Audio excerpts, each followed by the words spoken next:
نحمده ونستعينه ونستغفره ونستهديه ونؤمن به ونتوكل عليه ونعوذ بالله من شرور انفسنا ومن سيئات اعمالنا من يهده الله فلا مضل له ومن يضلل فلا هادي له واشهد ان لا اله الا الله وحده لا شريك له واشهد ان محمدا عبده ورسوله أرسله بالهدى ودين الحق ليظهره على الدين كله ولو كره المشركون اللهم صل على محمد وعلى آل محمد كما صليت على إبراهيم وعلى آل إبراهيم إنك حميد مجيد اللهم بارك على محمد وعلى آل محمد كما باركت على إبراهيم وعلى آل إبراهيم إنك حميد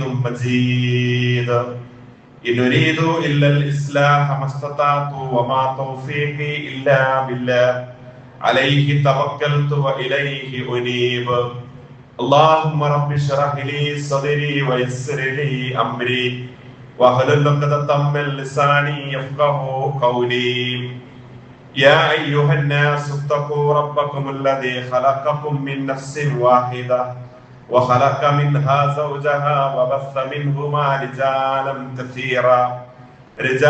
كثيرا ونساء واتقوا الله الذي تساءلون به والأرحام إن الله كان عليكم رقيبا أما بعد فإن خير الحديث كتاب الله وخير الهدي هدي محمد صلى الله عليه وسلم وشر الأمور محدثاتها وكل محدثة بدعة وكل بدعة ضلالة وكل ضلالة في النار أيها الناس أوصيكم وإياي أولا بتقوى الله أعوذ بالله من الشيطان الرجيم يا أيها الذين آمنوا اتقوا الله حق تقاته ولا تموتن إلا وأنتم مسلمون بسم الله الرحمن الرحيم قل إن كنتم تحبون الله فاتبعوني يحببكم الله ويغفر لكم ذنوبكم والله غفور رحيم قل اطيعوا الله والرسول فإن تولوا فإن الله لا يحب الكافرين. ബഹുമാനരായ വിശ്വാസികളെ ജീവിതത്തിന്റെ എല്ലാ സന്ദർഭങ്ങളിലും സത്താവും നിയന്താവുമായ അള്ളാഹുവിന്റെ കൽപ്പനാ നിർദ്ദേശങ്ങൾക്ക് ആജ്ഞാനുവർത്തികളായി ജീവിതാന്ത്യം വരെ ഈമാനും തഖ്വയും നിലനിർത്തി അള്ളാഹുവിന്റെ ഇഷ്ടവും പൊരുത്തവും നേടിയെടുക്കുവാൻ പരമാവധി യത്നിക്കണമേ എന്ന ആമുഖമായി എന്നോടും നിങ്ങൾ ഓരോരുത്തരോടും ഓർമ്മപ്പെടുത്തുന്നു, വസിയത്ത് ചെയ്യുന്നു. അള്ളാഹു അത്തരം ഭാഗ്യശാലികളിൽ, മുത്തഖികളിൽ, വിശിഷ്യ മുവഹിദുകളിൽ നമ്മെല്ലാവരെയും ഉൾപ്പെടുത്തി അനുഗ്രഹിക്കുമാറാവട്ടെ. മനുഷ്യ ജീവിതത്തിൽ പടർന്ന് പന്തലിച്ചു കിടക്കുന്ന ഒരു വികാരമാണ് സ്നേഹം എന്ന് പറയുന്നത്. ഇത് മനുഷ്യേതര ജീവജാലങ്ങൾക്കിടയിലും ഈ സ്നേഹത്തെ നമുക്ക് കാണാനും അനുഭവിക്കുവാനും സാധിക്കും. എവിടെ നിന്നാണ് ഈ സ്നേഹം നമുക്ക് കിട്ടിയത് എന്ന് ചോദിച്ചാൽ അത് നമ്മുടെ ശ്രദ്ധാവായ അള്ളാഹുവിൽ നിന്നും നമുക്ക് വരദാനമായി കിട്ടിയ ഒരു സമ്മാനമാണ്. അള്ളാഹുവിന്റെ വിശേഷണങ്ങളെ കുറിച്ച് പറയുന്നിടത്ത് അള്ളാഹുവിന്റെ 99 ഉത്കൃഷ്ടമായ നാമങ്ങളിൽ റഹീമും വദൂദും ഒക്കെ നമുക്ക് കാണാൻ സാധിക്കും. റഹീം എന്ന് പറഞ്ഞാൽ കാരുണ്യമുള്ളവൻ എന്നാണ്. വദൂദ് എന്ന് പറഞ്ഞാൽ സ്നേഹമുള്ളവൻ എന്നാണ്. ഈ കാരുണ്യത്തിലൂടെ, ഈ സ്നേഹത്തിലൂടെ നമുക്ക് കിട്ടിയ സ്നേഹം എന്ന് പറയുന്നത് നമ്മുടെ ജീവിതത്തിന്റെ എല്ലാ മേഖലകളിലും അത് പടർന്ന് വ്യാപിച്ചു കിടക്കുന്നതായിട്ട് നമുക്ക് കാണാൻ കഴിയും. ഈ സ്നേഹത്തിൽ തന്നെ വലിയ ഏറ്റക്കുറച്ചിലുകളും നമുക്ക് മനസ്സിലാക്കാൻ സാധിക്കും. ഒരാൾ സ്വന്തം മാതാപിതാക്കളോട് കാണിക്കുന്ന സ്നേഹമായിരിക്കില്ല ചിലപ്പോൾ ഭാര്യയോടും മക്കളോടും കാണിക്കുന്നത്. അവരോട് കാണിക്കുന്ന സ്നേഹത്തെക്കാൾ ചിലപ്പോൾ ഏറ്റക്കുറച്ചിൽ സഹോദരന്മാരോടും സുഹൃത്തുക്കളോടുമുള്ള സ്നേഹത്തിൽ നമുക്ക് കാണാൻ കഴിയും. അയൽവാസിയോടുള്ള സ്നേഹം ചിലപ്പോൾ ഇത്രമാത്രം മാറ്റുണ്ടായിക്കൊള്ളണമെന്നില്ല.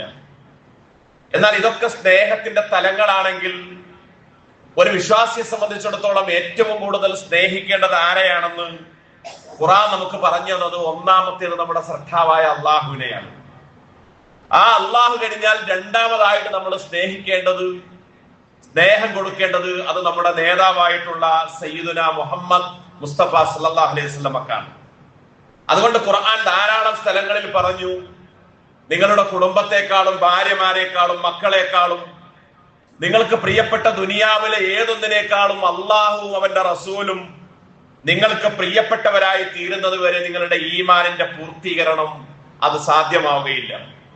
ഉമർ ഇബ്നുൽ ഖത്താബ് റളിയല്ലാഹു അൻഹു പ്രവാചകൻ സല്ലല്ലാഹു അലൈഹി വസല്ലമയോട് പറഞ്ഞു, പ്രവാചകരെ, എന്നെ കഴിഞ്ഞാൽ ലഅൻത അഹബ്ബു ഇലയ്യ മിൻ കുല്ലി ഷൈഇൻ ഇല്ലാ മിൻ നഫ്സി, എന്റെ സ്വന്തത്തെ കഴിഞ്ഞാൽ പിന്നെ ഏറ്റവും കൂടുതൽ പിന്നെ ഞാൻ ഇഷ്ടപ്പെടുന്നത് നിങ്ങളെയാണ്, സ്നേഹിക്കുന്നത് നിങ്ങളെയാണ്. അപ്പൊ റസൂൽ സല്ലല്ലാഹു അലൈഹി വസല്ലം പറഞ്ഞു, ഉമർ, താങ്കളുടെ ഈമാൻ ഇപ്പോഴും പൂർത്തിയായിട്ടില്ല. അഥവാ താങ്കളെക്കാൾ എന്നെ സ്നേഹിക്കാത്ത കാലത്തോളം താങ്കളുടെ ഈമാൻ പൂർത്തിയാവുകയില്ല. അപ്പൊ ഉമർ റളിയല്ലാഹു അൻഹു പറഞ്ഞു, പ്രവാചകരെ, വല്ലാഹി ലഅൻത അഹബ്ബു ഇലയ്യ മിൻ നഫ്സി, എന്നേക്കാൾ ഞാൻ ഇനി മുതൽ നിങ്ങളെയാണ് സ്നേഹിക്കുക. അപ്പൊ റസൂൽ സല്ലല്ലാഹു അലൈഹി വസല്ലം പറഞ്ഞു, അൽ ആൻ യാ ഉമർ, ഉമറെ, ഇപ്പോഴാണ് താങ്കളുടെ ഈമാനിന്റെ പൂർത്തീകരണം ഉണ്ടായിരിക്കുന്നത്. ജീവിതത്തിന്റെ എല്ലാ മേഖലകളിലും റസൂലുള്ളാഹി സ്വല്ലല്ലാഹു അലൈഹി വസല്ലം നമ്മോട് ചേർന്ന് നിൽക്കണം. ആ സ്നേഹത്തെയാണ് ഇസ്ലാം ബോധ്യപ്പെടുത്തുന്നത്. കഴിഞ്ഞ 2 ഖുതുബകളിൽ റസൂൽ സല്ലല്ലാഹു അലൈഹി വസല്ലമയുടെ വ്യക്തിത്വത്തെ കുറിച്ചും അവിടുത്തെ ജീവിതത്തിൽ കാണിച്ച മാതൃകകളെ കുറിച്ചും നമ്മൾ ചർച്ച ചെയ്യുകയുണ്ടായി. ആ പ്രവാചകനോട് എങ്ങനെയാണ് നമ്മുടെ സ്നേഹം പുലർത്തേണ്ടത് എന്നതാണ് ഇന്ന് പങ്കുവെക്കാൻ ആഗ്രഹിക്കുന്നത്. ഖുർആൻ നമ്മളോട് പറഞ്ഞു, കുൽ, പ്രവാചകരെ പറയണം, ഇൻ കുൻതും തുഹിബ്ബൂനല്ലാഹ ഫത്തബിഊനി, നിങ്ങൾ അല്ലാഹുവിനെ ഇഷ്ടപ്പെടുന്നുണ്ടെങ്കിൽ എന്നെ നിങ്ങൾ പിൻപറ്റുക. നമ്മൾ അല്ലാഹുവിനെ ഇഷ്ടപ്പെടുന്നുണ്ടെങ്കിൽ റസൂലുള്ളാഹിയെ പിൻപറ്റുക. അങ്ങനെ പിൻപറ്റിയാൽ യുഹിബ്ബുകുമുല്ലാഹ്, അല്ലാഹു നിങ്ങളെ സ്നേഹിക്കും. മാത്രമല്ല വയഗ്ഫിർ ലക്കും ദുനൂബക്കും, നിങ്ങളുടെ പാപങ്ങളൊക്കെ അല്ലാഹു മായ്ച്ചു തരും, പുറത്തു തരും. വല്ലാഹു ഗഫൂറുർ റഹീം, അല്ലാഹു പൊറുക്കുന്നവനും കരുണാവാരിധിയുമാകുന്നു. കുൽ, പ്രവാചകരെ പറയണം, അത്തിയുല്ലാഹ വർ റസൂൽ, അല്ലാഹുവിനെയും റസൂലിനെയും നിങ്ങൾ അനുസരിക്കണം. ഫൈൻ തവല്ലു, ആ അനുസരണത്തിൽ നിന്ന് നിങ്ങൾ പിന്തിരിഞ്ഞാൽ, അതിൽ നിന്ന് നിങ്ങൾ പിന്മാറിയാൽ, ഫൈനല്ലാഹ ലാ യുഹിബ്ബുൽ കാഫിരീൻ, ഒരിക്കലും അല്ലാഹുക്ക് കാഫിറുകളെ ഇഷ്ടമല്ല എന്ന് റസൂലുള്ളാഹി സ്വല്ലല്ലാഹു അലൈഹി വസല്ലമയോട് ഖുർആനിലൂടെ നമുക്ക് പറഞ്ഞു തരാൻ വേണ്ടി അല്ലാഹു ബോധ്യപ്പെടുത്തുന്നതായിട്ട് കാണാൻ കഴിയും. അപ്പൊ ജീവിതത്തിന്റെ എല്ലാ തലങ്ങളിലും അതാണ് ഖുർആൻ പറഞ്ഞത്, അന്നബിയു ഔലാ ബിൽ മുഅ്മിനീന മിൻ അൻഫുസിഹിം, നിങ്ങളുടെ സ്വന്തത്തേക്കാൾ നിങ്ങൾക്ക് ഏറ്റവും ഇഷ്ടപ്പെട്ടത്, ഇഷ്ടമുള്ളതായിട്ട് റസൂലുള്ളാഹി മാറണം. ഏറ്റവും പ്രിയപ്പെട്ടവരായിട്ട് റസൂലുള്ളാഹി സ്വല്ലല്ലാഹു അലൈഹി വസല്ലം മാറണം.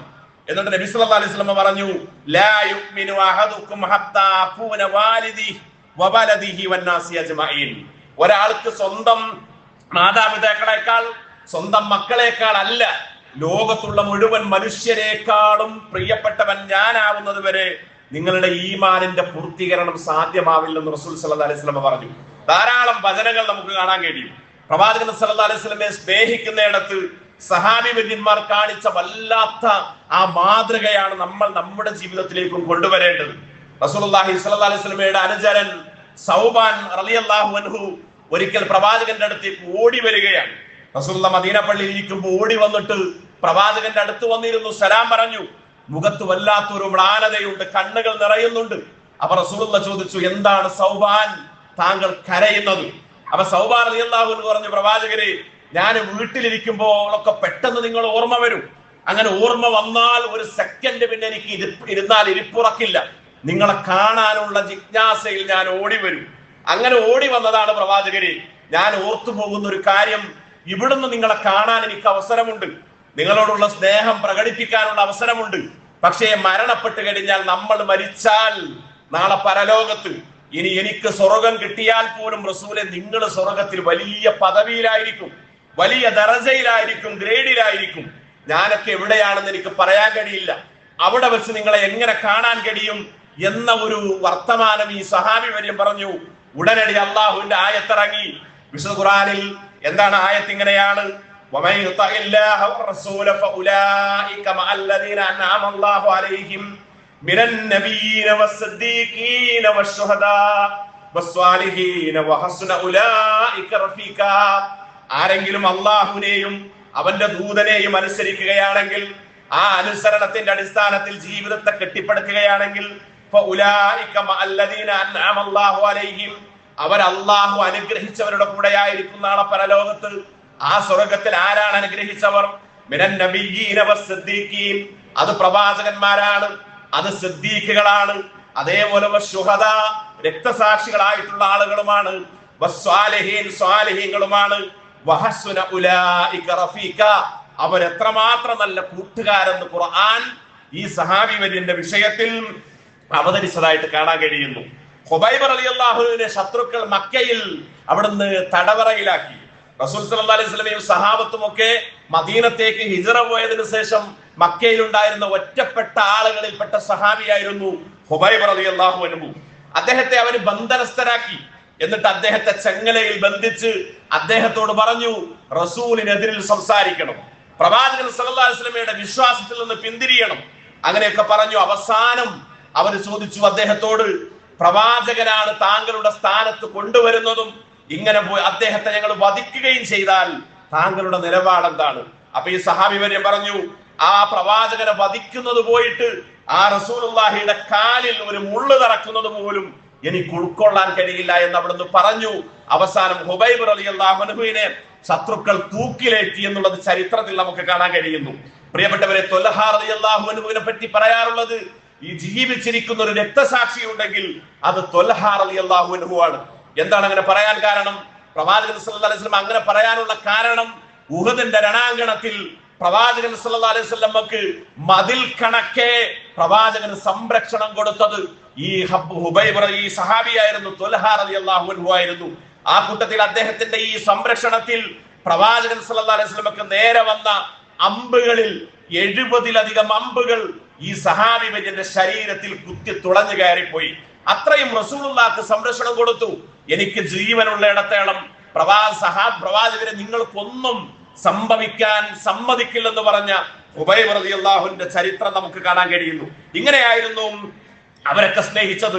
ബിലാൽ റളിയല്ലാഹു അൻഹു അവിടുത്തെ പ്രിയപ്പെട്ട മുഅദ്ദിനായിരുന്നു മദീന പള്ളിയിലെ.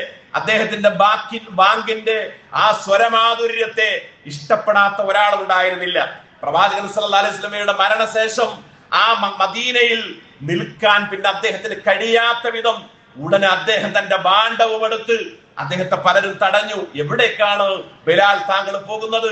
ബിലാൽ റളിയല്ലാഹു അൻഹു പറഞ്ഞു, എന്റെ പ്രവാചകൻ മരണപ്പെട്ടു, എന്റെ പ്രവാചകൻ വഫാത്തായി, ഇനി എനിക്ക് ഇവിടെ നിൽക്കാൻ കഴിയില്ല.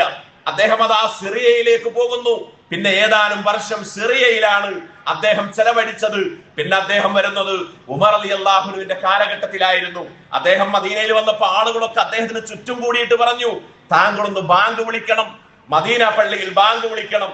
അങ്ങനെ ആര് പറഞ്ഞിട്ടും കേൾക്കാതിരുന്നപ്പോ അവസാനം ഉമർ ഇബ്നുൽ ഖത്താബ് റളിയല്ലാഹു അൻഹു ഖലീഫ പറഞ്ഞപ്പോ അദ്ദേഹം ബാങ്കിന് വേണ്ടി നിന്നു.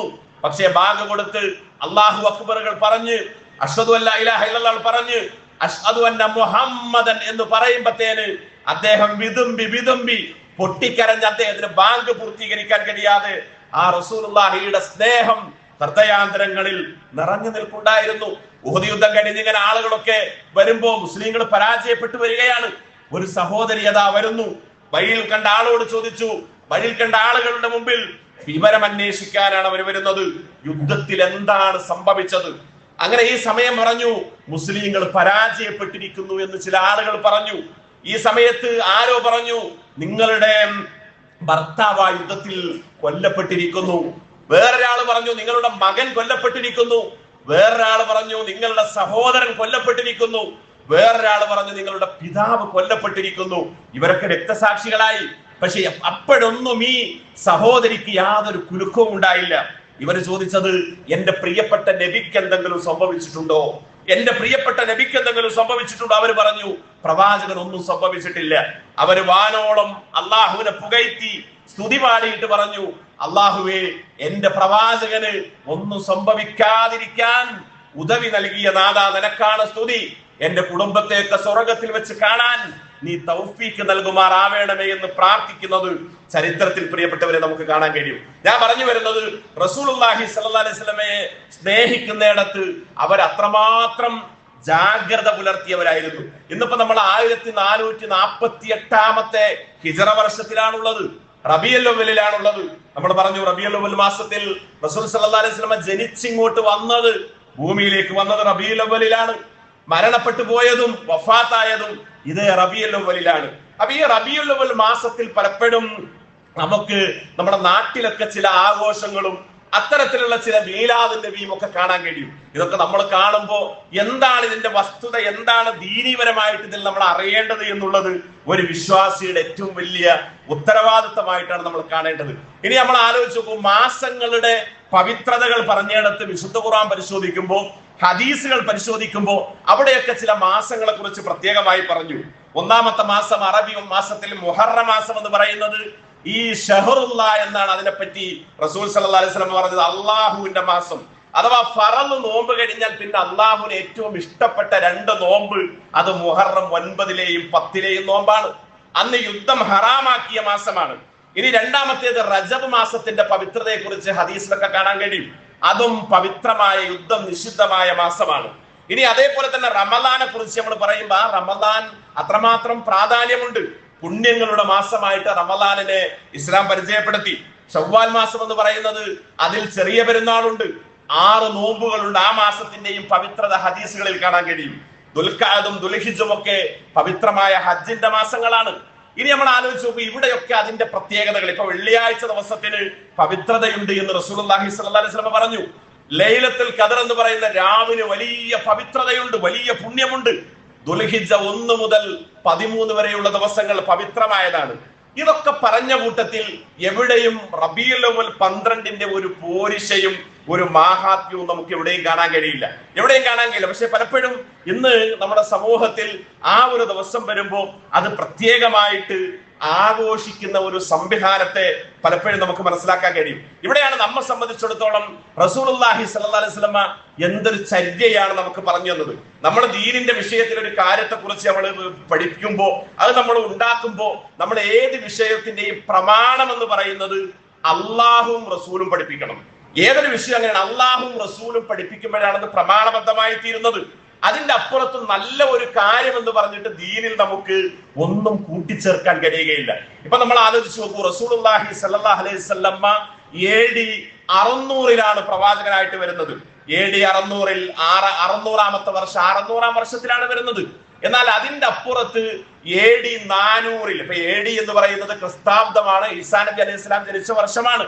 AD 400-ലാണ് ഈ റോമിലും അതേപോലെ തന്നെ സിറിയയിലും ഒക്കെ ഈസാ നബി അലൈഹി സ്വലാത്തു വസ്സലാമയുടെ മീലാദ് അഥവാ ക്രിസ്തുമസ് ആഘോഷിക്കാൻ തുടങ്ങിയത്. അത് ആഘോഷിക്കാൻ തുടങ്ങിയത് ക്രിസ്തു ഈസാ അലൈഹി സ്വലാത്തു വസ്സലാം ജനിച്ച് അദ്ദേഹം ഇവിടുന്ന് ഈ ലോകത്തുനിന്ന് വിട പറഞ്ഞതിന് ശേഷം 400 കൊല്ലം കഴിഞ്ഞിട്ടാണ് ഈ റോമിലും അതേപോലെ സിറിയയിലും ഒക്കെ ഈ ക്രിസ്തുമസ് എന്ന് പറയുന്ന ഈസാ നബിയുടെ ജന്മദിനം ആഘോഷിക്കാൻ തുടങ്ങിയത്. അങ്ങനെ റസൂലുള്ളാഹി സ്വല്ലല്ലാഹി അലൈഹി വസല്ലം അതും കഴിഞ്ഞ് 200 കൊല്ലം കഴിഞ്ഞിട്ടാണ് നബിയായിട്ട് വരുന്നത്. അന്ന് റസൂലുള്ള മക്കയിൽ വരുമ്പോ ഈ റോമിൽ ഇവിടേക്ക് ഈ ആഘോഷമുണ്ട്. പ്രവാചകൻ സല്ലല്ലാഹു അലൈഹി വസല്ലം പറഞ്ഞു, എനിക്ക് ഏറ്റവും കടപ്പെട്ട ആളാണ് ഈസാ അലൈഹി സ്വലാത്തു വസ്സലാം. മാത്രമല്ല റസൂലുള്ളാഹി സ്വല്ലല്ലാഹു അലൈഹി വസല്ലം തന്റെ നുബുവത്തിന്റെ കാലഘട്ടത്തിൽ 23 വർഷക്കാലത്ത് ഒരിക്കലും ഇങ്ങനെ ഈസാ നബി അലൈഹി സ്വലാത്തു വസ്സലാമയുടെ ഒരു ജന്മദിനം ആഘോഷിച്ചതായി നമുക്ക് കാണാൻ കഴിയില്ല. 25 പ്രവാചകന്മാരെ ഖുർആൻ എടുത്തു പറഞ്ഞു. അവരുടെ ഒന്നും ജന്മദിനം റസൂലുള്ളാഹി സ്വല്ലല്ലാഹു അലൈഹി വസല്ലം ആഘോഷിച്ചതായിട്ട് നമുക്ക് കാണാൻ കഴിയില്ല. യഥാർത്ഥത്തിൽ നമ്മൾ ചിന്തിക്കുമ്പോൾ ഈ ജന്മദിനം എന്ന് പറയുന്നതും ചരമദിനം എന്ന് പറയുന്നതും ജയന്തി സമാധി എന്നൊക്കെ പറയുന്നതും മറ്റു മതക്കാരുടെ ആഘോഷങ്ങളാണ്. ആ മതക്കാരുടെ ആഘോഷങ്ങളെ കൊല്ലങ്ങൾ കഴിഞ്ഞിട്ട് എന്ന് പറഞ്ഞാൽ റസൂലുള്ളാഹി സ്വല്ലല്ലാഹി അലൈഹി വസല്ലമയുടെ കാലത്ത് പ്രവാചകൻ ചെയ്യാത്തത്, അത് കഴിഞ്ഞ് 4 ഖലീഫമാർ ചെയ്യാത്തത്, അത് കഴിഞ്ഞിട്ട് അങ്ങനെ പോയി താബിഈങ്ങളും ചെയ്യാതെ പോയത് ഹിജറ 400 വർഷങ്ങൾ കഴിഞ്ഞിട്ട് ഏതോ സിറിയയിലെ ഒരു രാജാവ് മുളഫർ എർബൽ എന്ന് പറയുന്ന സ്ഥലത്തുള്ള മുദഫർ രാജാവ് തുടക്കം കുറിച്ചൊരു പ്രവൃത്തി അതിന്ന് ദീനിന്റെ ഭാഗമായി ഇന്ന് ഈ ദിവസം വരുമ്പോൾ നമ്മുടെ നാട്ടിലൊക്കെ ആഘോഷിച്ചുകൊണ്ടിരിക്കുന്നു. നമ്മുടെ നാട്ടിലൊക്കെ ആഘോഷിക്കണം. നമ്മൾ ആലോചിക്കും, ചിലർ പറയും നല്ല കാര്യമല്ലേ റസൂലുള്ളാഹിയെ പുകഴ്ത്തി അവിടുത്തെ മദ്ഹ് പറഞ്ഞ് അത് സ്നേഹത്തിന്റെ ഭാഗമല്ലേ എന്ന് പറയും. നല്ലത് എന്നത് ഇസ്ലാമിൽ മാനദണ്ഡമല്ല, ഖുർആനും ഹദീസും പഠിപ്പിക്കണം. ഇപ്പൊ നമ്മൾ ആലോചിക്കും, നമസ്കാരങ്ങൾക്കൊക്കെ ബാങ്കും ഇക്കാമത്തുമുണ്ട്. എല്ലാ നമസ്കാരത്തിനും ബാങ്കുണ്ട്, ഇക്കാമത്തുണ്ട്. അതേ അവസരം പെരുന്നാൾ നമസ്കാരത്തിന് നമ്മൾ ഒരിക്കലും ബാങ്ക് കൊടുക്കാറില്ല, പെരുന്നാൾ നമസ്കാരത്തിന് ഇക്കാമത്ത് കൊടുക്കാറില്ല. അതേപോലെ തന്നെ മയ്യത്ത് നമസ്കരിക്കുമ്പോൾ അവിടെ ബാങ്കും ഇക്കാമത്തും നമുക്ക് കാണാൻ കഴിയില്ല.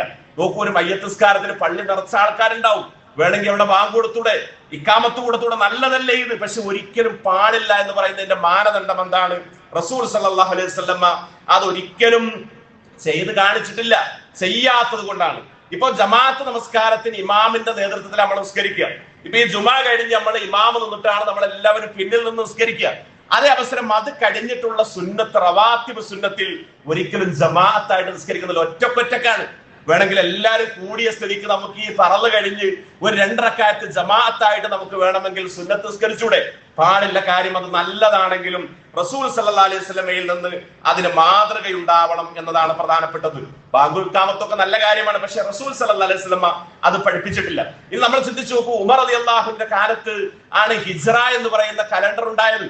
ഹിജ്റ എന്ന കലണ്ടർ ഇപ്പൊ നമ്മളൊക്കെ ഫോളോ ചെയ്യുന്ന കലണ്ടർ ക്രിസ്താബ്ദ അഥവാ ഇംഗ്ലീഷ് കലണ്ടറാണ്, അഥവാ ക്രിസ്തുവിന്റെ ഈസാ അലൈഹിസ്സലാത്തു വസ്സലാം പ്രവാചകന്റെ ജനനത്തെ ആസ്പദമാക്കിയ കലണ്ടറാണ് നമ്മുടെയൊക്കെ വീടുകളിൽ അധികം ഉണ്ടാവുന്നത്. എന്നാൽ ഉമർ റളിയല്ലാഹുവിന്റെ കാലത്ത് ഒരു കലണ്ടറിനെ കുറിച്ച് ചർച്ച നടന്നപ്പോ അവിടെ പല അഭിപ്രായങ്ങളും വന്നു.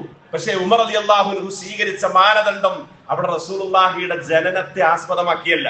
ക്രിസ്ത്യാനികളുടെ കലണ്ടർ ഈസാ നബിയുടെ ജനനമാണെന്ന് വെച്ചുകൊണ്ട് നബി ഇവിടെ ഖലീഫക്ക് വേണമെങ്കിൽ ഈ ഹിജ്റ ഈ ഇസ്ലാമിക കലണ്ടറും അങ്ങനെ ചെയ്യാമായിരുന്നു. പക്ഷേ ഖലീഫ ചെയ്തത് എന്താണ്? അവിടുത്തെ ഹിജ്റയെ മാനദണ്ഡമാക്കിയിട്ടാണ് ഒരു കലണ്ടർ ഉണ്ടാക്കിയത്. ആ ഹിജ്റ കഴിഞ്ഞിട്ട് ഇപ്പൊ 1448 വർഷമായി. നമ്മൾ ആലോചിക്കും, എവിടെയും കാണാൻ കഴിയില്ല. ഇപ്പൊ നമ്മുടെയൊക്കെ നാട്ടില് പണ്ടത്തെ പോലെയല്ല, ഇന്ന് ഒന്നുകൂടി അതിങ്ങനെ കൂടിക്കൂടി വരുന്നു. 20 കൊല്ലങ്ങൾക്ക് മുമ്പ് നമ്മുടെ നാട്ടിലൊന്നും പള്ളികൾ ലൈറ്റ് കൊണ്ട് അലങ്കരിക്കാറില്ല, പള്ളികൾ ദീപാലങ്കാരം ഉണ്ടാക്കാറില്ല.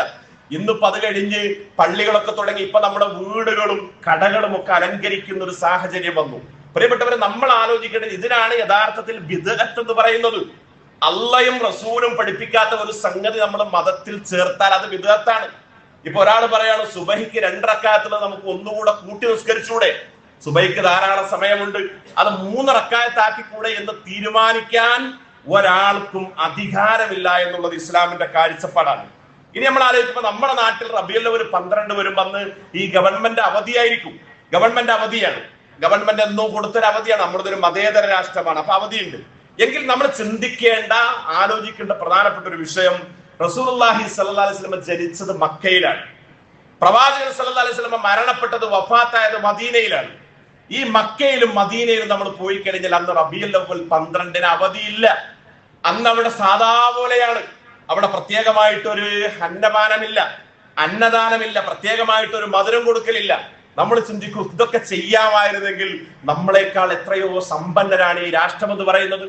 ലോകത്ത് 195 രാഷ്ട്രങ്ങളുണ്ട്. ആ 195 രാഷ്ട്രങ്ങളിൽ സാമ്പത്തിക രംഗത്ത് 19ാം സ്ഥാനത്ത് നിൽക്കുന്ന രാഷ്ട്രമാണ് സൗദി അറേബ്യ. 195 രാഷ്ട്രങ്ങളിൽ 19ാം സ്ഥാനത്താണ് സാമ്പത്തിക രംഗത്ത് അതിന്റെ ക്രമമനുസരിച്ച് നിൽക്കുന്നത് സൗദി അറേബ്യ.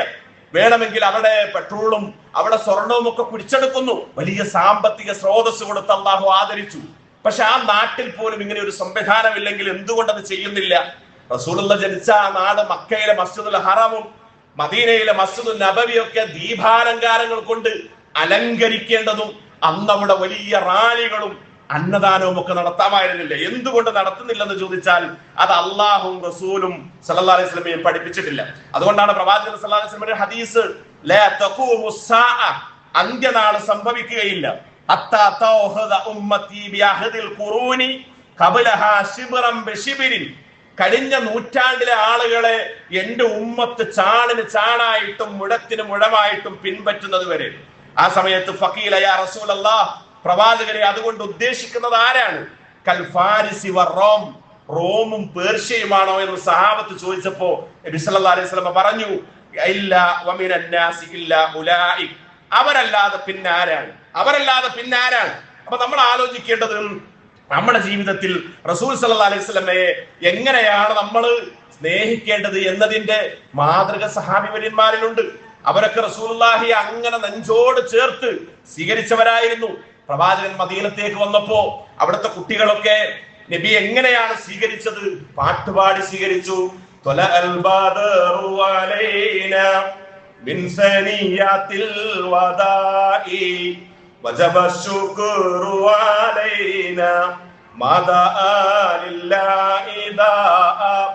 അയ്യുഹൽ മബൂസു ഫീനാ ജിഅത ബിൽ അംറിൽ മുതാഅ ജിഅത ശറഫ്തൽ മദീന മർഹബൻ യാ ഖൈറദ്ദാഇ എന്ന് പറഞ്ഞിട്ട് അവിടുത്തെ കുട്ടികളൊക്കെ പാട്ടുപാടി സ്വീകരിച്ചു.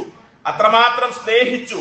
സ്നേഹത്തിന്റെ ഉദാഹരണങ്ങൾ ധാരാളം നമുക്ക് കാണാൻ കഴിയും. ഇപ്പൊ പ്രവാചകൻ സല്ലല്ലാഹു അലൈഹി വസല്ലമയുടെ ഏറ്റവും പ്രിയപ്പെട്ട സുഹൃത്താണ് സിദ്ദീഖുൽ അക്ബർ. നബിയുടെ കൂടെ ഹിജ്റ പോകുമ്പോ സൗർ ഗുഹയിൽ 3 ദിവസം ഇരുന്നു. പാമ്പിന്റെ കടിയേറ്റു. ആ വിഷം റസൂലുള്ളാഹി തന്റെ മുഅ്ജിസത്ത് കൊണ്ട് ഉമിനീര് പുരട്ടി ആ വിഷം ഇറക്കി കൊടുത്തു. റസൂലുള്ളാഹിക്ക് വേണ്ടി കരഞ്ഞുപോയി.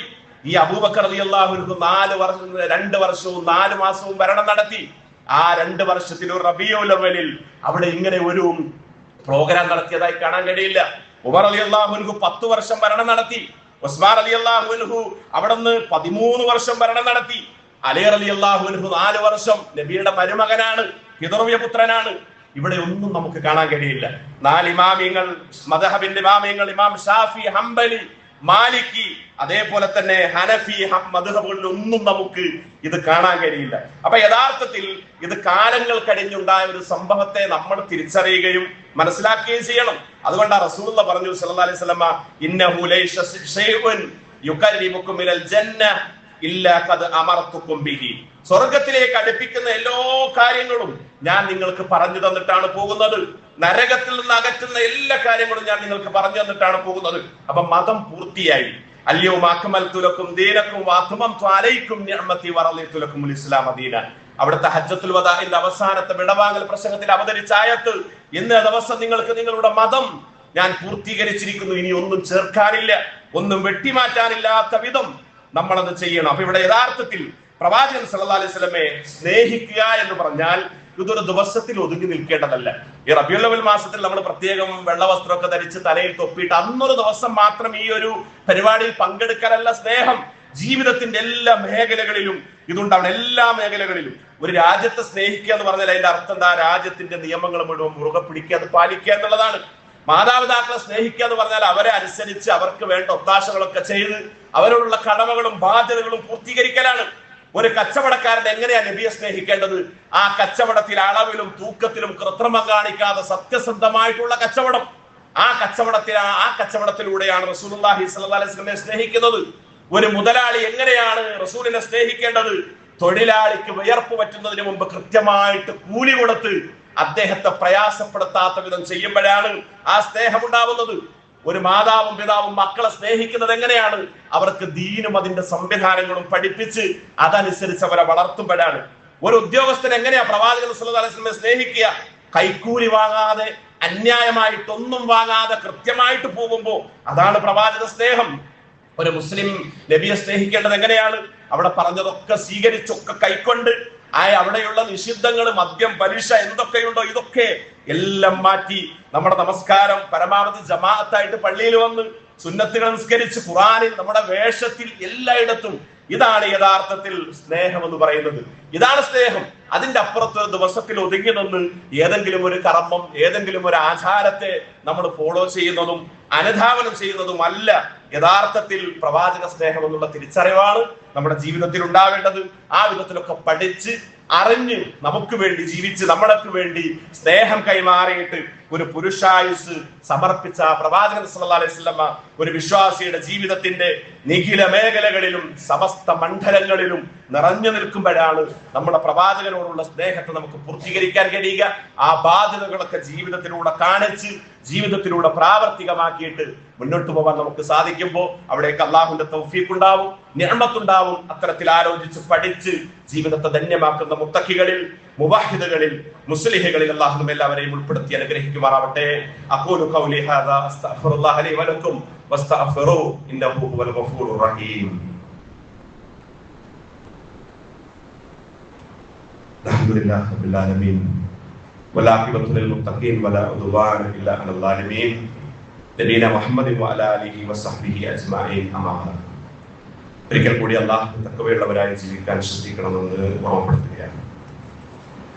പ്രിയപ്പെട്ടവരെ, നമ്മുടെ ജീവിതത്തിൽ ഇസ്ലാം നമുക്ക് നിശ്ചയിച്ചു തന്നത് 2 ആഘോഷങ്ങളാണ്. ഒന്ന് ഈദുൽ ഫിത്തറും, രണ്ടാമത്തേത് ഈദുൽ അദ്ഹയും, ചെറിയ പെരുന്നാളും വലിയ പെരുന്നാളും. ഇതിന്റെ അപ്പുറത്ത് നാട്ടിൽ പല ആഘോഷങ്ങളൊക്കെ നടക്കുമ്പോൾ ഇതൊന്നും നമ്മുടേതല്ല എന്നുള്ളൊരു തിരിച്ചറിവ് നമുക്കുണ്ടാകും. ഇപ്പൊ നമ്മൾ പലപ്പോഴും നമ്മുടെയൊക്കെ നാട്ടില് മതേതരത്വം എന്നൊക്കെ പറയുമ്പോൾ അത് മറ്റുള്ള ആഘോഷങ്ങളിലൊക്കെ നമ്മളും പങ്കെടുത്ത് അതിന്റെ ഭാഗമാകുക എന്നുള്ള ചില തെറ്റിദ്ധാരണകൾ ഈ പുതിയ കാലത്ത് നിലനിൽക്കുന്നുണ്ട്. അതുകൊണ്ട് തന്നെ മറ്റുള്ള ആചാരങ്ങളിലും അവരുടെ ആഘോഷങ്ങളിലും ഒക്കെ നമ്മുടെ സഹോദരിമാരൊക്കെ അടക്കമുള്ളവർ അവരന്ന് ധരിക്കുന്ന വേഷമൊക്കെ ധരിച്ച് അങ്ങനെ പോകുന്നത് ഒരു ചെറിയ കാര്യമായിട്ടല്ല നമ്മൾ കാണേണ്ടത്. ഇതൊക്കെ വലിയ വിഷയമായിട്ട് വലിയ ഇസ്ലാമിന്റെ ഇസ്സത്തും അഭിമാനത്തെ നമ്മൾ മുറുകെ പിടിക്കണം. അല്ലാത്ത വിഷയങ്ങളിൽ നമുക്ക് ഒരുപാട് സാഹോദര്യമുണ്ട്, സ്നേഹമുണ്ട്, ബന്ധങ്ങളുണ്ട്. എല്ലാ നിലക്കും സാമ്പത്തികമായിട്ട് സഹായിക്കുന്നിടത്ത്, രോഗികളെ സഹായിക്കുന്നതൊക്കെ നമുക്ക് ആ ബന്ധങ്ങൾ, ഇതാണ് നമ്മൾ ശ്രദ്ധിക്കേണ്ടത്. അതല്ലാതെ നമ്മൾ അതിൽ പങ്കെടുത്തിട്ടില്ലെങ്കിൽ അത് മതേതരത്തിൽ നിന്ന് നമ്മൾ പുറത്തു പോകുന്ന, അല്ലെങ്കിൽ നമ്മൾ എന്തൊക്കെയാണ് എന്നുള്ള ചില ധാരണകളൊക്കെ പലപ്പോഴും ഉണ്ട്. ഇപ്പൊ നമ്മുടെ ഒരു പെരുന്നാൾ ദിവസത്തിൽ, നമ്മൾ പെരുന്നാൾ ആഘോഷിക്കുന്ന സമയത്ത് നമ്മൾ പറയുന്നു, നമ്മൾ നിർബന്ധം പിടിക്കുകയാണ്. ഇവിടെയുള്ള മാംസാഹാരം കഴിക്കാത്ത, മട്ടനും ബീഫും ഒന്നും കഴിക്കാത്തവർ അന്ന് നിർബന്ധമായിട്ടും അത് കഴിക്കണമെന്ന് നമ്മൾ അവരോട് പറഞ്ഞാൽ എന്തായിരിക്കും അവസ്ഥ? നമ്മളാരും അത് പറയുന്നില്ല, പറയാറുമില്ല. അത് അവരുടെ സ്വാതന്ത്ര്യമാണ്. ഇതുപോലെ നമ്മൾ നമ്മുടെ ദീനിന്റെ എല്ലാ വ്യവസ്ഥിതികളും നമ്മൾ പാലിക്കുക എന്നുള്ളത് നമ്മുടെ സ്വർഗത്തിലേക്കുള്ള സഞ്ചാരത്തിന് വളരെ പ്രധാനപ്പെട്ടതാണ്. റസൂലുള്ളാഹി സ്വല്ലല്ലാഹു അലൈഹി വസല്ലം മക്കയിൽ വരുമ്പോ അവിടുത്തെ ആളുകൾ, മുശ്രിക്കുകൾ നബിയോട് പറഞ്ഞ എന്താ? മുഹമ്മദേ, താങ്കൾ ഞങ്ങളുടെ മതാചാരങ്ങളെ അംഗീകരിക്കുകയും ഞങ്ങളുടെ ദൈവങ്ങളെ, വിഗ്രഹങ്ങളൊക്കെ ഒന്നും കാണുമ്പോൾ സല്യൂട്ട് അടിച്ച് അതിന്റെ മുമ്പിൽ ഒന്ന് വണങ്ങുക, ഞങ്ങൾ നിന്റെ അള്ളാഹുനെയും ആരാധിക്കാൻ, അപ്പൊ നമ്മൾ തമ്മിൽ ഒരു സൗഹാർദ്ദമായി, ഒരു ബന്ധമായി എന്നൊക്കെ പറഞ്ഞ് നിൽക്കുമ്പോഴാണ് സൂറത്തുൽ കാഫിറൂൻ ഇറങ്ങിയത്. കാഫിറൂൻ അറിയാത്ത ആരും ഈ സദസ്സിൽ ഉണ്ടാവുകയില്ല. ഖുൽ യാ അയ്യുഹൽ കാഫിറൂൻ, അല്ലാഹ് പ്രയോഗിച്ചത് തന്നെ കാഫിറുകളെ എന്ന് വിളിച്ചിട്ടാണ്. എന്നിട്ട് പറഞ്ഞ എന്താണ്? ലാ അഅ്ബുദു മാ തഅ്ബുദൂൻ, നിങ്ങൾ ആരാധിക്കുന്നതിനെ ഞാൻ ആരാധിക്കുകയില്ല, ഞാൻ ആരാധിക്കുന്നതിനെ നിങ്ങളും ആരാധിക്കുകയില്ല. എന്നിട്ട് ആ ഖുർആന്റെ അവസാനിക്കുന്ന ലക്കും ദീനുക്കും വലിയ, നിങ്ങൾക്ക് നിങ്ങളുടെ മതം, എനിക്ക് എന്റെ മതം. നമ്മൾ ആലോചിക്കേണ്ടത് ഈ ഒരു പ്രതാപവും ഇസ്സത്തും ഒക്കെ എല്ലാ വിഷയത്തിലും നമുക്ക് ഉണ്ടാവണം. മതവിഷയത്തിൽ ദീൻ മുറുകെ പിടിക്കുന്നിടത്ത് അതും പ്രവാചക സ്നേഹമാണ്. അതിലൂടെ നമ്മൾ പോവുക. അല്ലാത്ത വിഷയത്തിലൊക്കെ നമുക്ക് വലിയ സൗഹാർദ്ദം ഒക്കെ നിലനിർത്തേണ്ട, എത്രത്തോളം അത്രയും വലിയ ഒരു കാലഘട്ടത്തിലാണ് നമ്മൾ ജീവിക്കുന്നത്. എല്ലാ സഹായങ്ങളും എല്ലാം നമ്മുടെ എല്ലാ നിലക്കും. പക്ഷെ ദീനിന്റെ വിഷയത്തിൽ ദീനിൽ നമുക്കതിന് സാഠ്യം ഉണ്ടാവണം, അതിൽ കർക്കശം ഉണ്ടാവണം എന്നുള്ളത് നമ്മൾ പറയുന്നതല്ല, അള്ളയും റസൂലും നമ്മളെ ബോധ്യപ്പെടുത്തിയതാണ്. ആ നിലക്കൊക്കെ നമ്മൾ തിരിച്ചറിഞ്ഞ് മുന്നോട്ട് പോകുമ്പോഴാണ് അള്ളാഹു നമുക്ക് അതിനുള്ള തൗഫീഖും അനുഗ്രഹമൊക്കെ നൽകുക. ആ രൂപത്തിലൊക്കെ കൂടുതൽ ചിന്തിച്ച് ആലോചിച്ച് പഠിച്ച് മുന്നോട്ട് പോകുന്ന ഭാഗ്യശാലികളിൽ അള്ളാഹു എല്ലാവരെയും ഉൾപ്പെടുത്തി അനുഗ്രഹിക്കുമാറാവട്ടെ. ജീവിതത്തിൽ വന്നിട്ടുള്ള ചെറുതും വലുതുമായ തെറ്റുകുറ്റങ്ങൾ അള്ളാഹു എല്ലാവർക്കും പുറത്തു തരുമാറാവട്ടെ. സഹോദരങ്ങളെ, നാളെ വൈകുന്നേരം ഉംറ കർമ്മം നിർവഹിക്കാൻ വേണ്ടി മക്കയിലേക്ക് പോവുകയാണ്. എല്ലാവർക്കും വേണ്ടി പ്രത്യേകം പ്രാർത്ഥിക്കുമെന്ന് അറിയിക്കുന്നു. യാത്ര എളുപ്പമാ, നിങ്ങളുടെയൊക്കെ പ്രാർത്ഥന ഉണ്ടാവണമെന്ന് കൂടി അറിയിക്കുകയാണ്. നമ്മുടെ കൂട്ടത്തിൽ നിന്നും മരണപ്പെട്ടു പോയിട്ടുള്ള ധാരാളക്കണക്കിന് ആളുകൾ, കഴിഞ്ഞ ദിവസം മരണപ്പെട്ട വടകരയിലെ PK റാബിയ ഉമ്മ, അതേപോലെ തന്നെ വില്യാപ്പള്ളിയിലെ ഡോക്ടർ VK ജമാൽ, ഇവരൊക്കെ നമ്മോട് വിട പറഞ്ഞു. അള്ളാഹു അവർക്കെല്ലാം മഗ്ഫിറത്തും റഹ്മത്തും നൽകുമാറാവട്ടെ. മരണപ്പെട്ടു പോയ മാതാപിതാക്കൾ, ബന്ധുക്കൾ, പ്രിയപ്പെട്ടവർ എല്ലാവർക്കും അള്ളാഹു അവരുടെ പാപങ്ങളെല്ലാം പുറത്തു കൊടുക്കുമാറാവട്ടെ. ആരോഗ്യപരമായിട്ട് ബുദ്ധിമുട്ടുന്ന ആളുകൾക്ക് അള്ളാഹു ആഫിയത്തും ശിഫയും ആയുരാരോഗ്യവും നൽകി അനുഗ്രഹിക്കുമാറാവട്ടെ. നമ്മുടെ കുടുംബത്തേക്ക് അള്ളാഹു അനുഗ്രഹിക്കുമാറാവട്ടെ. എല്ലാവരും നന്മകളിലും അള്ളാഹു നമ്മെ ഒരുമിച്ച് കൂട്ടുമാറാവട്ടെ. അള്ളാഹു